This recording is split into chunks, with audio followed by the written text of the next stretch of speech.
விளம்பரத்திற்கு வெளிச்சம் தேவை, வெளிச்சத்துக்கு விளம்பரம் தேவையில்லை. அதனால் அதை போய் கண்டுக்கிற வேண்டியதில்லை. என்னை கேட்டாங்க, எப்படிங்க அது அப்படின்னு. பொழுதுபோக்கு தளத்தில் தலைவனை தேடுகிறவன் என்னை நாடமாட்டான், தேடமாட்டான்.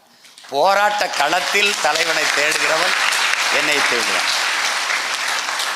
காத்தடிக்கும் திசையெல்லாம் பறந்து செல்கிற பதர்கள் அல்ல என் வாக்காளர்கள். புயலே அடித்தாலும் அதே இடத்தில் நகராமல் நிற்கிற உயர்ந்த தூய நெல்மணிகள் தான் என்னுடைய வாக்காளர்கள். கொள்கையற்ற அரசியல் அதுவும் பாவம்ங்கிறார். 10 பாவம் சொல்கிறாரு காந்தி, அதில் கொள்கையற்ற அரசியலும் பாவம் தாங்கிறார். அதனால் அதையும் ஒரு கை பார்ப்போம். எவ்வளவோ பார்த்துட்டோம், அதையும் பார்த்துருவோம். சிவனா, நான் உங்களை நேசிக்கிறேன். I love you. மீட்டும்